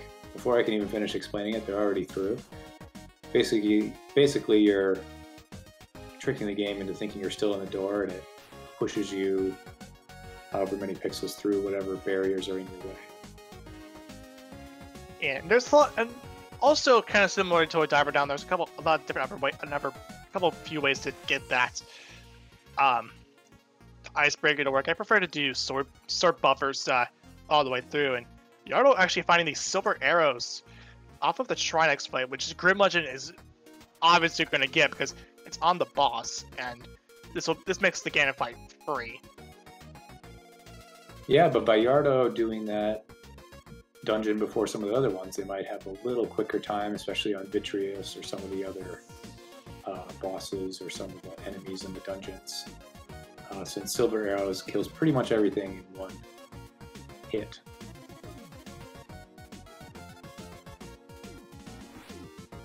Yardo finishing out Dark Death Mountain, going into Spike Cave.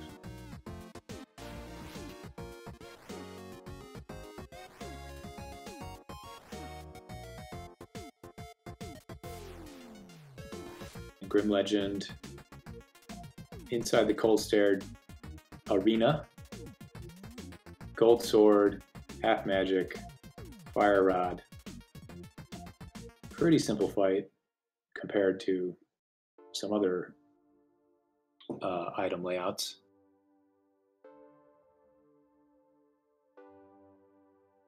Down to 4 hearts, got to make sure to not get hit by the dropping ice or any of the eyeballs. Gets them down. Nice fights. Oh yeah.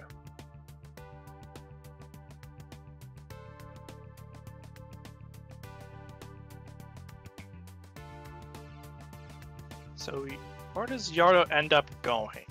Yardo is gonna head over towards Ice Palace, and this is gonna be a full clear for Yardo.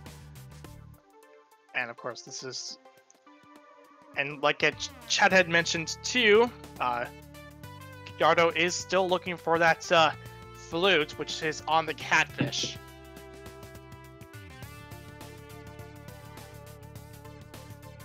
Yeah, with the Icebreaker that Grimlegend did earlier, this Ice Palace is not too long.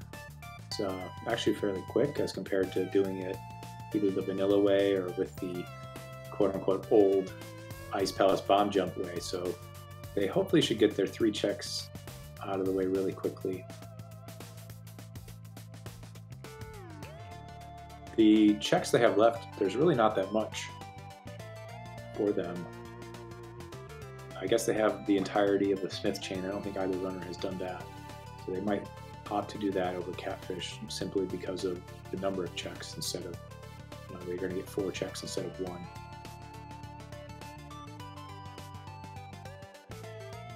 I don't really think they can get anything else that's going to help them along this seed because we already got Silver Arrows. We know where all the mail is. Maybe a shield or something. Yardo setting up their Icebreaker.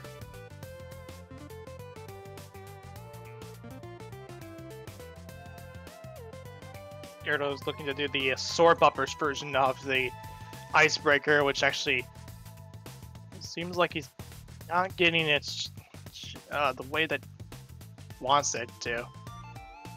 Yeah, I know. There you go. One of the ways I learned when you're trying to set up the final input to go through the block is you press either up or down. And the way the video I watched said tap it. I'm not sure if that affects it at all. Maybe they were holding it. But it looks like they figured it out. I think that was only 3 tries. Still faster than doing it the old way. Yeah, for sure. It actually makes the Ice Palace bomb jump not as necessary anymore. But of course, if you're if you're going in with without Samaria, it's always necessary. It's always important to learn the Ice Palace bomb jump in those scenarios. But nowadays, it's best to have the Samaria just to make that excursion through Ice Palace not as long, drawn out, and also irritating. Yeah, it's a lot longer the old way, and nobody likes walking on ice. It's just difficult. Ice physics in general are terrible. It's just terrible. And it's well in video games at least. Ice physics in video games are just awful. So both runners are actually in their 6th crystal dungeon right now. I guess Yardo actually has to finish his desert palace, but he's checked everything, so he knows there's nothing there except, as I'm looking at the tracker, it is actually a red crystal. I would imagine they're going to go finish that and prioritize that pyramid fairy check right after this, because that could have the flute theoretically. Maybe if they check that, that'll sort of propel them up to Catfish where the flute actually is. Grim getting a bit beat up by the chain chumps, but still manages to get through that room just fine.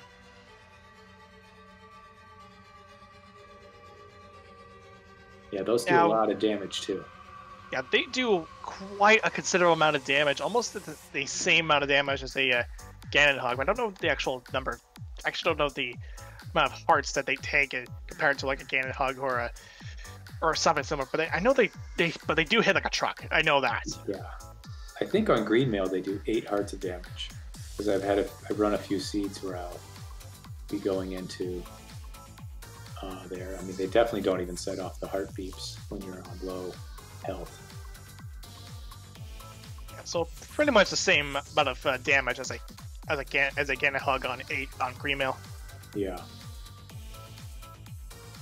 Yardo in the Cold Stare fight, getting a spin to put the eyeballs in the corner there, getting low on health, so using a blue goo. Good fight. Yeah, that was great. Very quick. Grim now he actually stole the key from off of the Pokey that in the one room that leads over towards the big key chest with the 4 anti-fairies. Yeah, they know they're in go mode. They don't need anything else to help them along the way. There's a very, very, very small possibility key they're going to need is in that big chest. But as they open that one, it's not. They don't even need to check Laser Bridge. They might check it just in case silver arrows are there, because it does save a little bit of time at the end of the game. But I wouldn't be surprised if they just skipped it.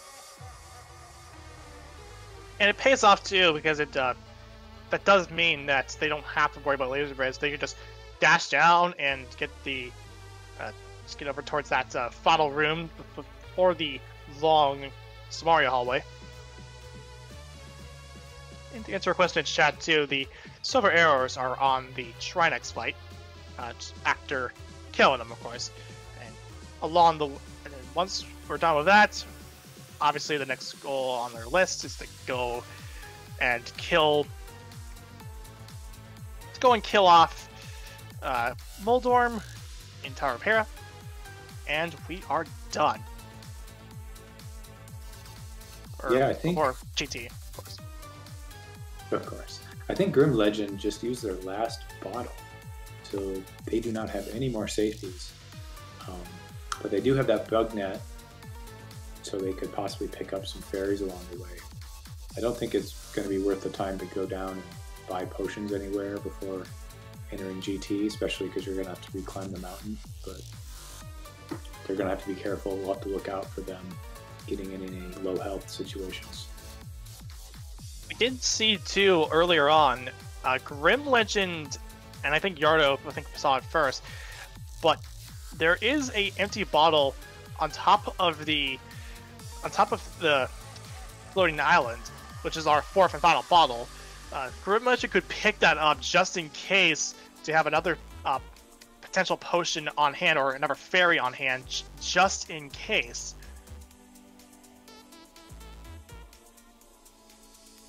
Yeah, it might not hurt.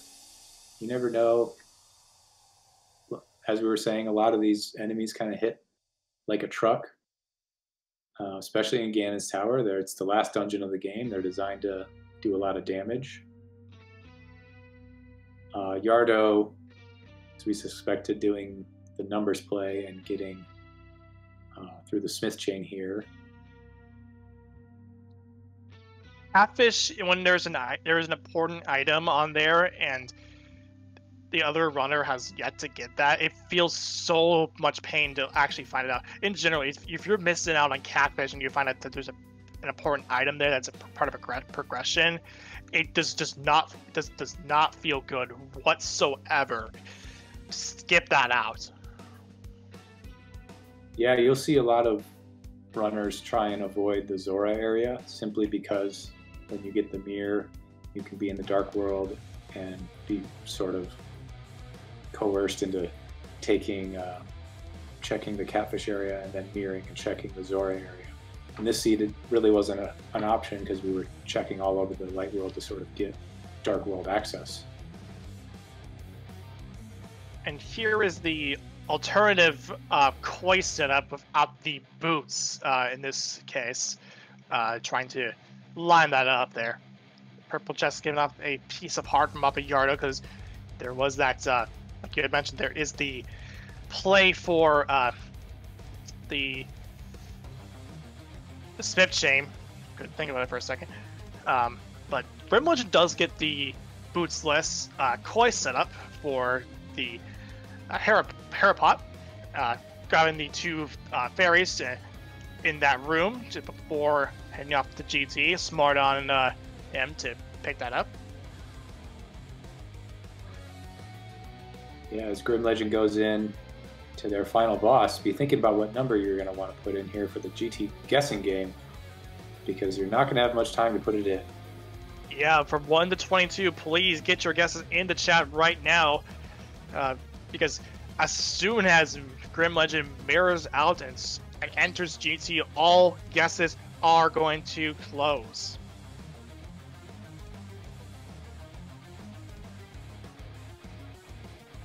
What room do you want to guess? Let's go for Stalfo's room, just to make it a bit more quicker. I'm not of the person, one of the person that just set the seed here and say, "Oh, let's go tile room." No. Let's make it quick and simple. Let's just get it over with. Let's go into let's go over towards that Stalfo's room. All guesses are now closed. 21 chests in the torch separates Grimlegend from completing the seed. Here we go. Let's do this thing. I'm starting off in the hope room. Number 1. The small key. Number 2 is a heart container going over to the right side. Yeah, a lot of runners like to say if you get a key, go on and continue on right. Skipping out the tile room, don't want to do a Hail Mary, especially in this situation where I feel like Grim and Shareen may be thinking that they're ahead in this regard, because they probably are not like so behind that they are going to pull out a Hail Mary and go and check out the tile room. Yeah, I would probably think I'm ahead. Having done first dungeon I really dipped would have been, or the Grimlegend did dip, is Swamp Palace. Got loads of progression with that bow and the first glove there. Maybe thinking it's about even with the late flute or something like that, but don't need to take any crazy gambles here. Just do the same thing. And nothing, no big key out of 3, 4, 5, and 6. Did find Bombo's tablet, or the Bombo's medallion on number 6. Now to number 7, which is the torch. The torch has a map onto the Stalfos room.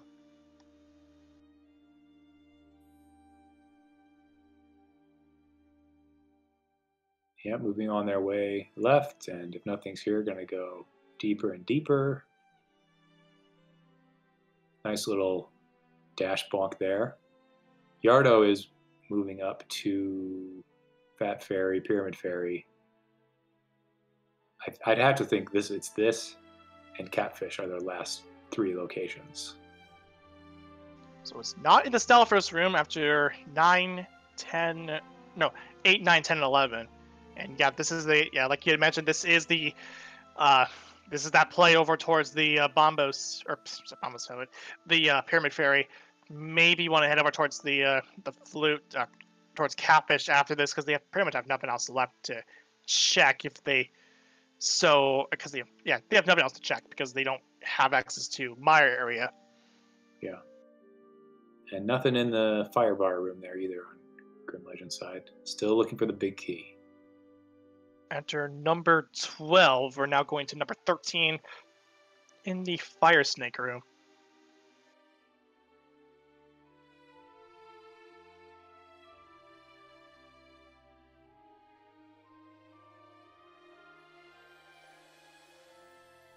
Chest number 13 incoming.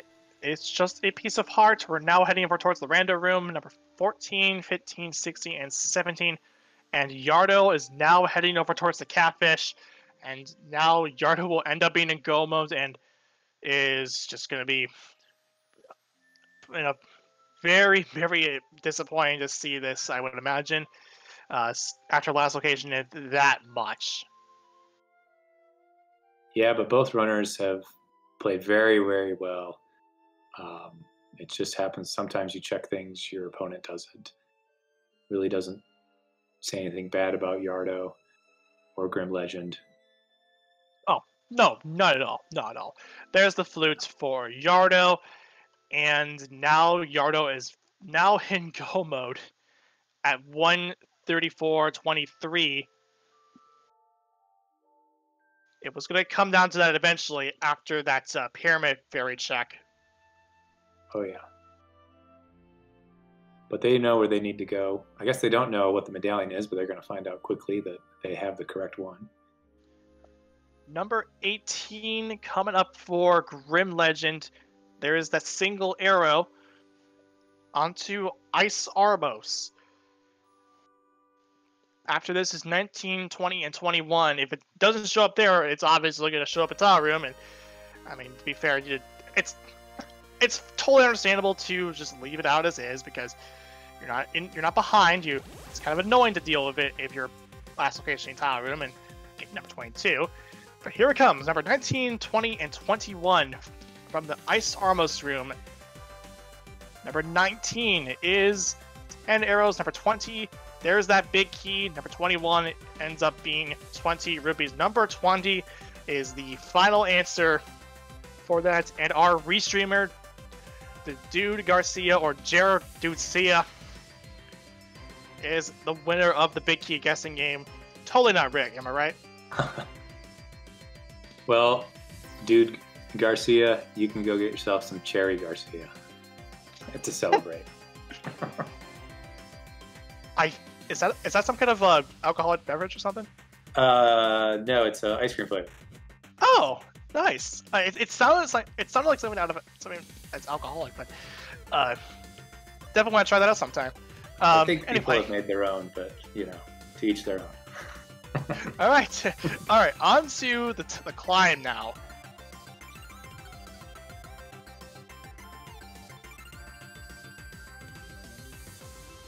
Yeah, we've got gold sword, we've got silver arrows, fire rod. This is going to be a lot of execution coming up here. I will say this, Yardo is not too far behind. I mean, they're going to be getting out of this dungeon in a couple of minutes. They're going to be finding the big key. It is pretty close. Yeah, it has gotten close. Pretty much. So as long as Yardo ends up going full left, we actually may see a bit of time cutting off from Yardo, and again, we're pretty much full. We're loaded up. We have blue mail. We have gold sword silvers, half magic, and also 16 hearts, which is very nice. Yardo actually going a bit further with that, and actually with 17 hearts, just one more than Grimlegend, but still a lot of hearts to play for. No powder, unfortunately, but still with a lot of hearts in hand, and as well as a lot of fairies in hand as well.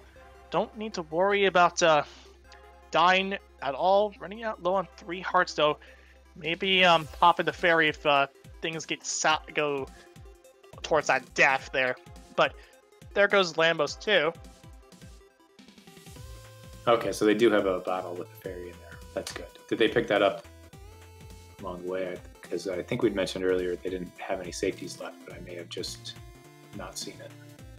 We did see that, and that was actually after Grimlegend did the hero pots and actually pulled out the. He actually pulled out the. Oh, nice. He pulled out the bug net, caught the 2 fairies that's in that fairy room. And also, I like the rupee count that both runners have. Grimlegend with 999 rupees, the maximum in the original game, and Yardo with 1111 rupees. Now, if only that was the correct code in Meet the Spy in TF2. Does actually get 1.0s from the Fire Snake, or the Firebar rather. Actually has to pop that fairy, which something that clearly doesn't. The Grimlegend did not want to happen, but unfortunate circumstances there. Yeah, we'll see if they can manage to avoid death at all costs here in the next few minutes.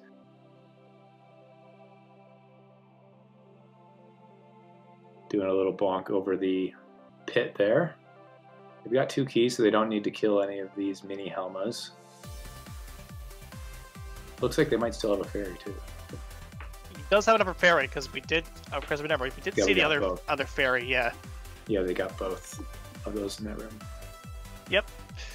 And gonna get the full magic refill here, and now comes the all-important Moldarm 2 fights. Just two hits from the gold sword from either dashing or swinging or spinning or whatever will do the job. And for good measure, Grimlegend gonna pull out a validation chest. This is I'm not on speed gaming. I can say this freely whenever I want it.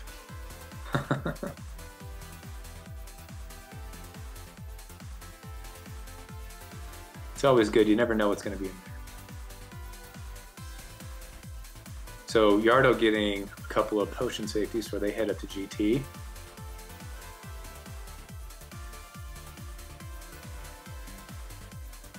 Grimlegend, interesting setup. They're all in a straight line here, but not a real great place to hit any of those white balls into Aga.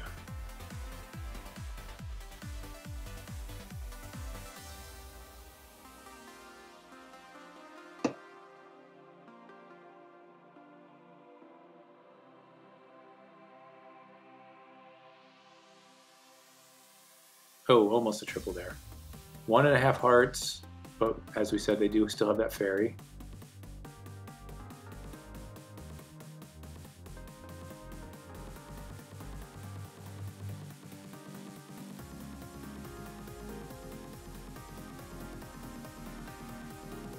And got it.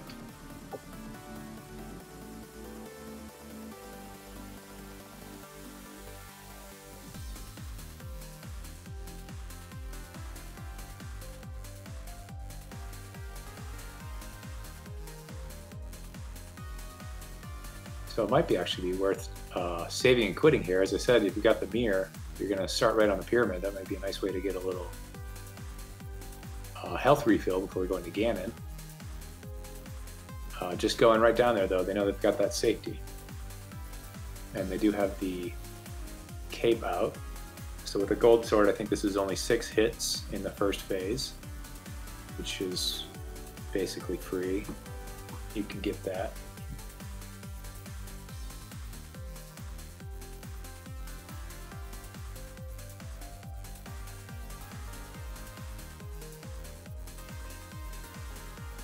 And starting phase 2, another 6 hits with that gold sword.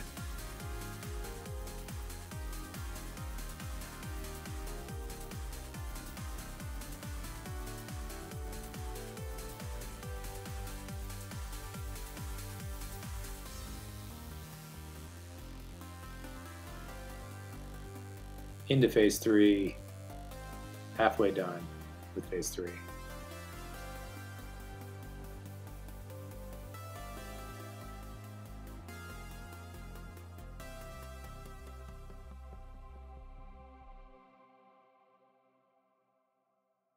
Ganon scared, got calling out that we have the silver arrows. 1 hit out of 4. Grimlegend not really worrying about a torch glitch because we have silver arrows, we have half magic, doesn't really matter. A couple more hits with the silver arrows, 1 more to go. Just misses, just misses. Gotta hit the torches again before Ganon becomes vulnerable.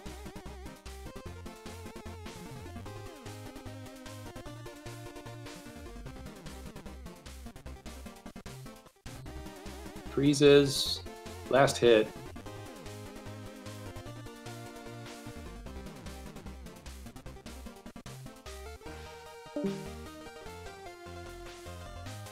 Just got to walk across the bridge here as soon as the cutscene is over.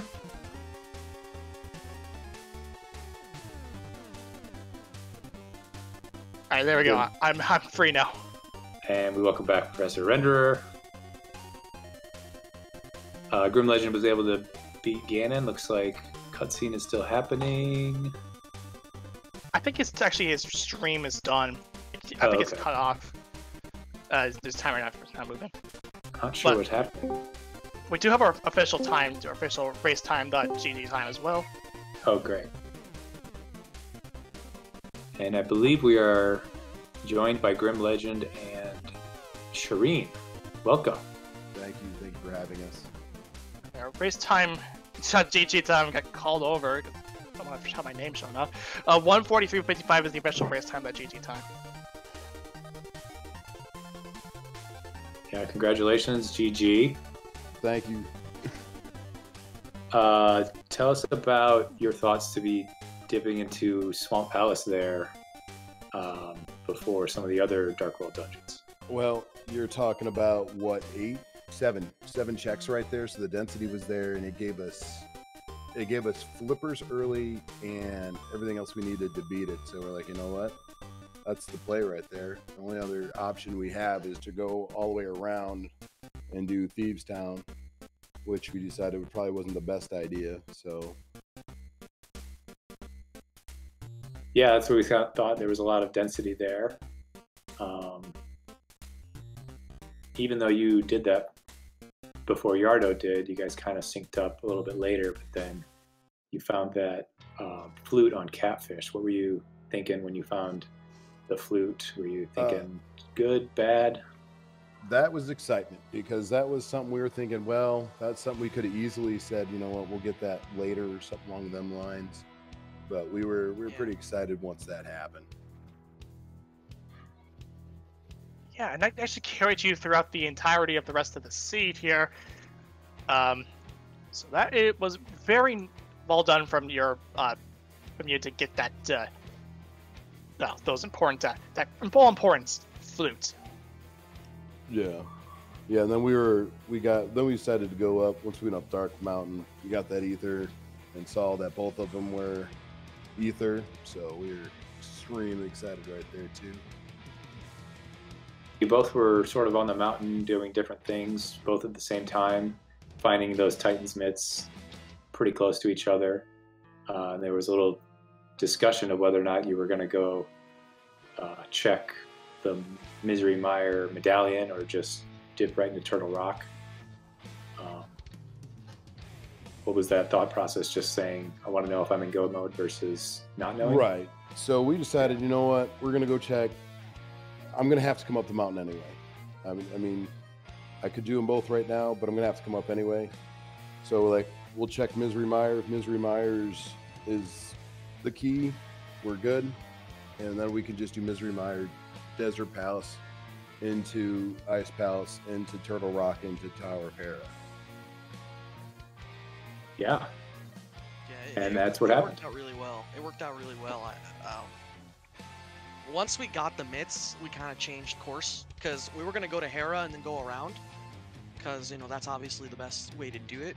But once we got mitts, it's like, let's go to the density first, kind of get that information before going to Hera. And if we go to Hera via, you know, Hookshot Cave and then go over to Hera, we can mirror over there and then kind of just drop down and take a peek at Spec Rock, so not even that slow. And then, you know, if we do find a cave or burner or something on the right side, then we can go straight into Spike Cave. So, you know, we felt like doing that. And then when we got every single item, it's like, we might never check Spec Rock. We might go mode Hera. Like, it just all went so quickly. Yeah, I think it was about 101 or something like that when you hit go mode. And then, you know, 40-something minutes later, you're climbing GT. It's kind of interesting to have so many dungeons ahead of you when you do hit go mode. Yeah. Were you nervous at all? Did you get any nerves? You looked like you executed very well. So. No, I felt like I was in control most of the match. Like I didn't, with the way the seed kind of unfolded, I didn't feel like I was like, oh man, I can't believe I checked this item and now I'm going to have to sit there and go back. There's no way they didn't check this item type of deal. So it was that I felt good all the way through. That's good. And you were smart about your safeties. You know, you ran out of some and smartly grabbed some on your way through the dungeons on your way towards GT. Yeah, the important one was that Silver's safety that I got off of Turtle Rock. Yeah, that was big. That allowed me to not have to really worry about like, well, should I go back down and get, you know, load up on potions, so if I'm doing Silverless Ganon, anything along them lines. Yeah, and you had a great GT. You had to go through all of the chests almost. You were able to do that really quickly. So as Yardo is here going into Moldorm 2 here, as I don't know if I told you, they last location that flute on Catfish. So all things considered, they're not very far behind, but you know, we knew that that flute would lock a lot of the progress for them. Yeah, that's really fast. I mean, you know. Yeah, this is a fairly quick seed for having to run around a lot, find a lot of stuff. So it looks like your next matchup is against Arusta, who's the #1 seed in your bracket. Got the bye this week. Any thoughts about that? I'm sure you focused much of this week on just preparing for this race, but have you had a chance to catch any of Arusta's matches?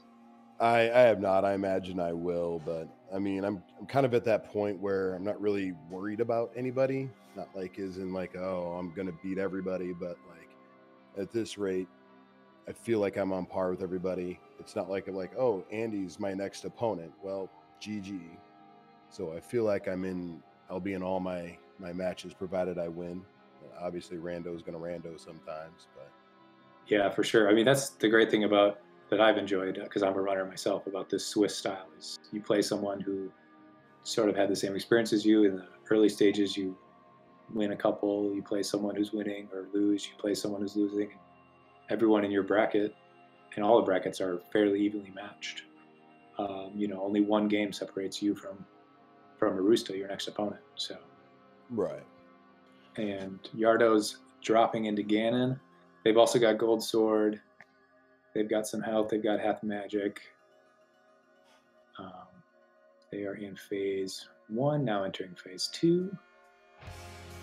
We got Gold Sword what, at the 20-minute mark? Yeah, I did one 25 minutes? I did one boss without Gold Sword. Yeah, but that was was good. It's been a fun match. I mean, Yardo, his execution's really good too. So I enjoy these kind of races for sure. Yeah, these brackets are very well set up. I think you guys had very similar tiebreakers and all that. It just came down to who was ranked higher only because of time difference against your 6 opponents in the Swiss bracket. So you guys showed that. You guys both executed very well. Yardo here on phase 4, getting 2 out of 4. A third silver on to Ganon. Gotta watch out for this fire bat here. If you don't press any inputs, I don't think you're gonna fall off. That's good, because if you do get hit by those bats and you press an input, you're gonna go the opposite way. As they get the 4th silver in, raising the gold sword. Also has to cross the bridge. And they're through. That is going to be. We have an official SRL time, or not SRL time, official race time of 1:53:03 over a bunch of barking dogs. Yeah, so only 9 minutes in between. That's great. That's pretty close for something. Such a nasty placement. Hey, you guys. Hey, I think we're joined now by Yardo and Nabs. Welcome. GG. GG. GG's. That was a good match.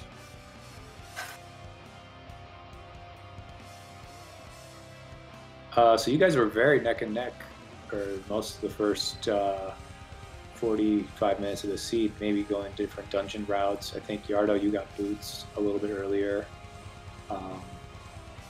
You know, what did you feel when you finally went into Green Pendant Swamp and found that bow? I mean, yeah, it felt like it was the right play because it had more checks in one location, quote unquote, and it was nice coming out of there with anything, but it also would have been nice, you know, if we remembered we could have explored the Dark World after we got the hammer and had the hook shot. That might have helped. The Dark World navigation without the gloves, either of the gloves, is really tricky, and you don't really see it very often. We definitely had late gloves in this seed. I know Grimlegend went to Catfish pretty late too to find that flute. Unfortunately, you found it just a little bit later, but you guys were pretty much neck and neck, I would say, throughout the whole race.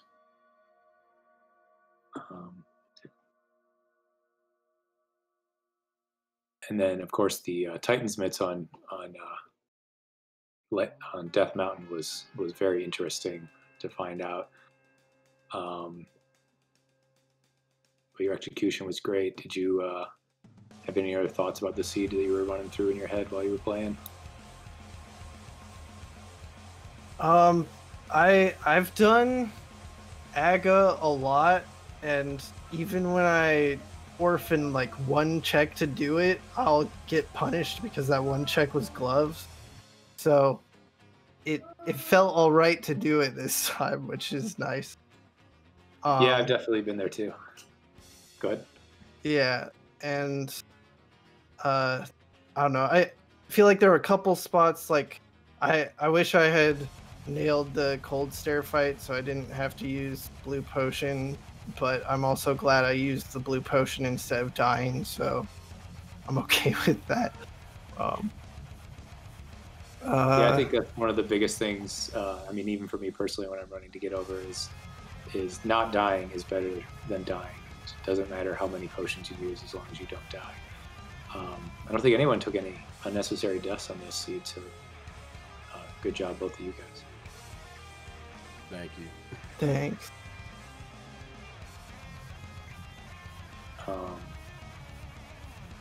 Yeah, I don't know if we have Renderer here or not if he wants. I'm still here. I'm still Oh, here. okay. I'm just working on something in the background. Oh, that's all good. Yeah. So Grimlegend, I'll ask you first. Do you have any thoughts on just about this tournament so far? I know you've got another game to play, but It's been fun. I've had a lot of good times with a lot of different people, a lot of good matches, a lot of people helping out, making sure that new people are taken care of. All the mentors doing a hell of a job. Let's be honest. I think Shareen, you've had what, 2 matches today? Maybe. Who knows if you don't have like 3 or 4 more today, knowing you. But throughout the whole week, I mean, the mentors putting in time and energy that, you know, they don't really necessarily have to do. They're doing it to help us. So I definitely appreciate it so much. And then the restreams, all that. So. oh yeah, much thanks to all the volunteers. I know the mentors, especially, have been helping out a lot, doing double or triple duty. Yardo, did you have the same mentor throughout, or have you been switching it up? Nabs was my mentor throughout. We basically know each other from doing Pokemon randomizers a long time ago. And I'm glad we got to be a pair throughout, because like he knew my comfort levels with all the tech and routing and stuff, and like we did make some mistakes in different parts, but like it was really fun and I learned a lot. And to be honest, I have my 3rd baby due in a month, so I'm okay being out of the tournament right now. Oh, congratulations on that. Congratulations, man. Thanks. Babies are fun. Yeah. Did you have any other shout outs or other thoughts about the tournament or anything in general? Shout outs to Pika Pals. He's, I guess, my favorite Link to the Past Rando race. Sorry, Nabs. You need to beat him first, I guess. Yeah, it's not happening anytime soon. Awesome. Great. Well, I think that's going to be it for me. If Professor Render has anything, or if anybody else has anything they want to shout out or mention. I'm okay. If anything, if I want to stick out tomorrow, because I'm gonna plug myself here. So at 6 o'clock tomorrow, 6 p.m. Eastern Daylight Time, I'm gonna be going up against our tracker, wgarrison, and my mentor is Shareen, right here in the commentary booth right now. We're gonna probably want to work out the details, get myself get used to how we play and all that. But well, I hope to do okay. And if I go out, then well, it was a bit of a fun tournament, and I learned like a lot more than I did last year's tournament, which is quite an improvement. I'll have to tune in for that. Sounds like Definitely a lot of should. fun. Good luck to both of you. But yeah, GG's. Thanks for having me. GG's, Yardo. Great match. GG's. All right, thanks. Thank you, guys. Thank you. Thank you. So that will do it for us here. If you want to follow our runners, please do so. And also our mentors, the mentors that they had so far, for this tournament at least, or this match. And shout outs to wgarrison for tracking, and Jere, Dudecia on the restream, doing all the help behind that, especially the early one. We had finally be able to get this synced up, and shout outs to Jere for stepping out to the plate and getting this restream going as well. And if you want to follow our crew as well, myself, Fred as well, please do so.